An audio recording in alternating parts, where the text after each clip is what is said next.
ఆఫీసుల్లో మేజర్ గా చూసేది ఎంప్లాయీస్ లో నేను ఎంత కష్టపడినా పక్కన వాళ్ళని పొగుడుతారు, బట్ ఎందుకు నాకే ఇలా జరుగుతుంది అనే వాళ్ళకి ఏం చెప్తారు? పబ్లిక్ టెలిఫోన్ బూత్ లో ఒక అబ్బాయి ఫోన్ చేస్తున్నాడంట, సార్ నాకు జాబ్ ఇవ్వండి పని చేస్తానని.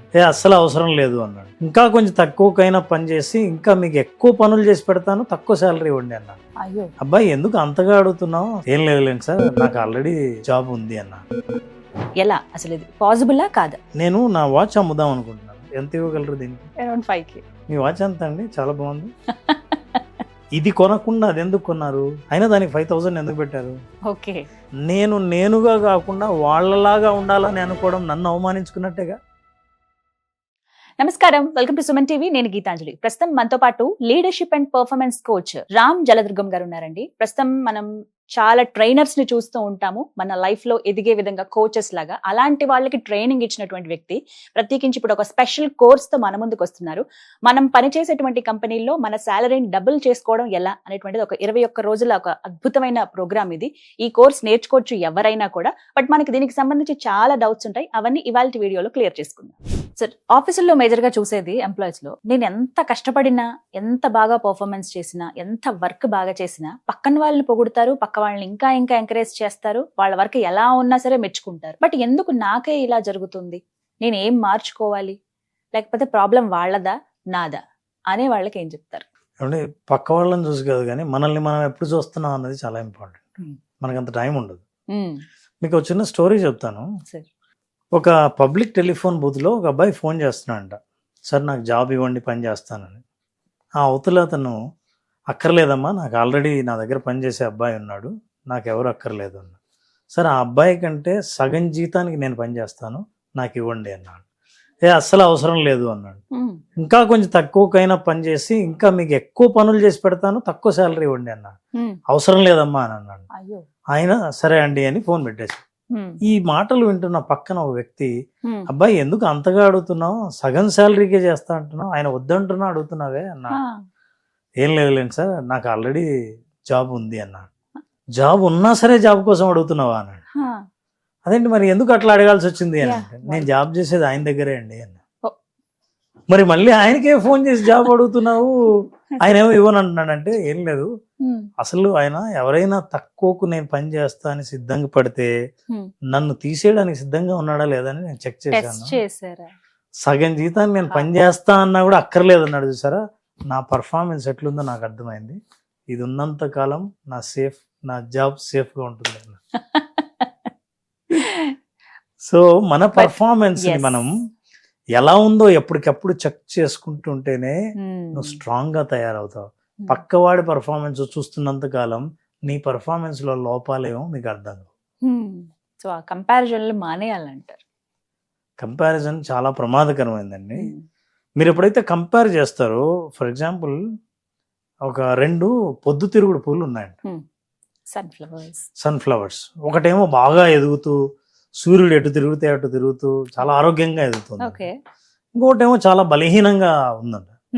ఎదిగే కొద్దీ కొంతకాలం తర్వాత బలహీనంగా ఉన్న పువ్వుకి ఫ్రస్ట్రేషన్ పెరిగి, ఏంటిది నా పక్కనే ఉంది, ఇది బాగా ఎదుగుతోంది, నేను ఎందుకు ఎదగట్లేదు అని చాలా కోపంగా ఉందంట. ఎప్పుడు దాన్నే చూస్తూ ఉండేదంట. ఇది బలహీనం అయిపోయింది. చివరికి ఒక గాలి పెద్దగా వచ్చేసరికి ఇది పడిపోయింది. అప్పుడు ఒక తెలివైన సీనియర్ చెట్టు ఆ పువ్వుతో అనిందంట, నువ్వు పడిపోవడానికి కారణం ఏంటో తెలుసా? నీ వేర్లు బలంగా ఉన్నాయో లేదో నువ్వు ఎప్పుడు దృష్టి పెట్టలేదు. నువ్వు ఎంతసేపు తల పైకెత్తి పక్కన ఉన్న చెట్టు మొక్క ఎంతగా ఎదుగుతోందో చూస్తూనే ఉన్నావు తప్ప నీ వేర్లు బలహీనత నువ్వు ఎప్పుడు గుర్తించలేదు. కాబట్టి ఆ నీళ్లు నీ ఏళ్ళకి అందుతున్నాయో లేదో అసలు నువ్వు గమనించలేదు. సో ఎప్పుడు నీ పర్ఫార్మెన్స్, నీ పనితనాన్ని నువ్వు చూసుకోకపోతే పక్క వాళ్ళ పనితనం చూస్తే నువ్వు ఫెయిల్ అవ్వడం ఖాయం, వాళ్ళు మాత్రం ఎదగడం గ్యారంటీ అని చెప్పిందట. అదే జరిగింది వాళ్ళ విషయంలో. మనల్ని మనం ఎప్పటికప్పుడు చెక్ చేసుకుంటూ ఉండాలి పర్ఫార్మెన్స్ ఎలా ఉంది అనేది. మీరు కంపారిజన్ అడిగారు కాబట్టి, కంపారిజన్ అంటే comparison is nothing but insulting our selfs. ఎందుకంటే నేనుగా కాకుండా వాళ్ళలాగా ఉండాలని అనుకోవడం నన్ను అవమానించుకున్నట్టేగా. సో నిన్ను నువ్వు ఎప్పుడు ప్రేమిస్తావో నీ పర్ఫార్మెన్స్ పెంచుకోవడానికి ప్రయత్నిస్తావు. ఎదుటి వాళ్ళ పనిని ప్రేమిస్తావో నీ పనిని ద్వేషించడం మొదలు పెడతావు. ఎప్పుడు ద్వేషిస్తావో ఎలా ఎదుగుతావు? ఇదే స్టక్ అయిపోతుంది అక్కడ. ఆగిపోతారు. సాధారణంగా కొంతమంది ఎంప్లాయీస్ ని చూస్తూ ఉంటాం కదా, ఊర్ల నుంచి వస్తూ ఉంటారు. ఏంటంటే ఊర్లో ఉన్న పొలాలు అవన్నీ అమ్మేసి బాగా చదివిస్తారు పేరెంట్స్, అక్కడ వరకు ఓకే, ప్రూవ్ చేసుకోవాలి మమ్మల్ని మేము అనుకుని చదువుకు సంబంధం లేకపోయినా ఏదో ఒక జాబ్ అని చెప్పి దొరికిన దాంట్లో జాయిన్ అయిపోతారు. బట్ అక్కడ ఉంటుంది ప్రాబ్లం. ఫస్ట్ జాయిన్ అయినప్పుడు బాగానే ఉంటుంది, 2 నెలలు ఓకే, సంవత్సరాలు గడిచే కొద్దీ ఎంత జీతానికి జాయిన్ అయ్యారో ఇంకా అంత జీతంతోనే ఉంటారు. ఎదుగుదల అనేది ఎక్కడా కనిపించదు, హైక్స్ అనేవి ఉండవు శాలరీలో. ఇది చాలా మంది ఫేస్ చేస్తున్న ప్రాబ్లం. వాళ్ళ పర్ఫార్మెన్స్ మెరుగుపరుచుకుని మంచి జీతాలు పొందేలాగా ఎలా, అసలు ఇది పాసిబుల్లా కాదా? తప్పకుండా పాసిబుల్ అండి. ఎందుకంటే ఎంప్లాయీస్లో 2 రకాలు ఉంటారు. ఒకటి ఉన్న ఉద్యోగాన్ని కాపాడుకోవడంలోనే జీవితం అంతా స్ట్రగుల్ అయ్యే వాళ్ళు ఒకరు. Correct sir. రెండోది ఉద్యోగం కాపాడుకోవడం అన్నది బేసిక్, ఎదగడం అనేది రెండోది ఇంపార్టెంట్ అని ఎదగాలన్న కోరిక ఉన్న వాళ్ళు ఎదుగుతారు. నిలబెట్టుకోవాలనుకున్న వాళ్ళు ఉద్యోగం ఉంటే చాలు అని ఎప్పుడు ఉంటారో వాళ్ళు ఏంటంటే ఎక్స్ట్రా పని చేయకుండా అదే పని చేస్తూ శాలరీ పెరగాలని ఎక్స్పెక్ట్ చేస్తారు. ఫర్ ఎగ్జాంపుల్ అండి, మీరు నేను నా వాచ్ అమ్ముదాం అనుకుంటున్నాను, మీరు ఎంత ఇవ్వగలరు దీనికి? అది స్మార్ట్ వాచ్. Smart watch 5,000. మీ వాచ్ ఎంత అండి? చాలా బాగుంది. Around 5K. 5K, right. So మీ వాచ్ ఇది కొనకుండా అది ఎందుకు కొన్నారు? ఇది ఎలక్ట్రానిక్ వాచ్ కానీ మీది డిజిటల్ వాచ్ కాదు, అనలాగ్ వాచ్. అయినా దానికి 5,000 ఎందుకు పెట్టారు? దాంట్లో చూడ్డానికి బాగుంది, దానికి ఒక వాల్యూ అడిషన్ ఉంది, మామూలు వాచ్లా లేదు. మీరు పెట్టుకున్న మీ అందం పెరుగుతుంది, గ్రేస్ పెరుగుతుంది, డిఫరెంట్ గా కనిపిస్తుంది. ఇవన్నిటి వల్ల మామూలుగా డిజిటల్ వాచ్ కాని దానికి అంత పెట్టకపోయినా మీరు అనలాగ్ వాచ్ కూడా అంత పెట్టారు.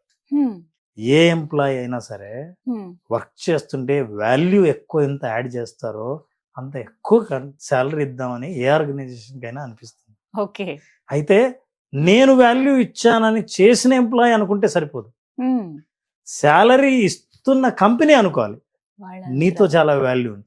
ఇప్పుడు మనం ఈ ఇంటర్వ్యూ చేస్తున్నప్పుడు చాలా మంది అనుకోరు, అంటే నేను పని చేయట్లేదా, ఎంత కష్టపడే పని చేస్తున్నాను అని అనుకునే వాళ్ళు చాలా మంది చూస్తుంటారు.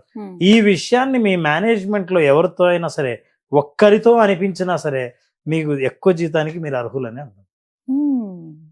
అలా కాకుండా మీకు మీరే టీ బ్రేక్ లో చెప్పుకుంటుంటారు నేను చాలా కష్టపడుతున్నా అని. అది టీ బ్రేక్ టాక్స్ అవుతాయి తప్ప మేనేజ్మెంట్ అప్రిసియేషన్ అయి ఉండదు. అక్కడి నుంచి రావాలంటే మీరు ఆ వాల్యూ అడిషన్ చేయాలి, మీరు చేస్తున్న జాబ్కు కొత్త విలువను తీసుకురావాలి, ఇంతకు ముందు ఎవరు ఇలా చేయలేదని అనిపించాలి. మీ జాబ్ వల్ల పర్ఫార్మెన్స్ వల్ల ఆర్గనైజేషన్ లో ఒక లాభాన్ని పెరగటమో, నష్టాన్ని తగ్గించడమో, వేస్టేజ్ మానేయటమో, ఇలాంటి ప్రయోజనకరమైన లాభం ఉండాలి. అప్పుడు శాలరీ పెంచాలని అనిపిస్తుంది. ఎక్స్పెరిమెంట్ చేయాలంటారా? ఖచ్చితంగా. ఎక్స్పెరిమెంట్స్ కి ఎప్పుడు ఆర్గనైజేషన్ ఓపెన్ గా ఉంటుంది. ఎక్స్పెరిమెంట్ చేస్తున్నప్పుడు కూడా క్యాల్కులేటెడ్ రిస్క్ అంటారు. మీ ఎక్స్పెరిమెంట్ ఎంత కాస్ట్లీ అనే దాన్ని బట్టి ఉంటుంది. మీ జీతం 20,000 అనుకోండి, మీరు చేసే ఎక్స్పెరిమెంట్ 10 లక్షలు అనుకోండి, అట్లాంటిది ఎవరు అప్రిషియేట్ చేయరు. మీ కంపెనీ ఏదైనా, మీ ఫీల్డ్ ఇంకేదైనా, మీ సాలరీని డబుల్ చేసుకోవాలనుందా? లక్షల మందిని ట్రైన్ చేసి వారి లైఫ్స్ ని మార్చేసిన మిస్టర్ రామ్ జలదుర్గం గారు 2x your salary online course ని స్టార్ట్ చేస్తున్నారు. 21 రోజుల ఛాలెంజ్ కోర్సులో జాయిన్ అవ్వండి. మీ స్కిల్ ని డబుల్ చేసుకోండి, మీ సాలరీని డబుల్ చేసుకోండి, మీ లైఫ్ లో హ్యాపీనెస్ ని కూడా డబుల్ చేసుకోండి.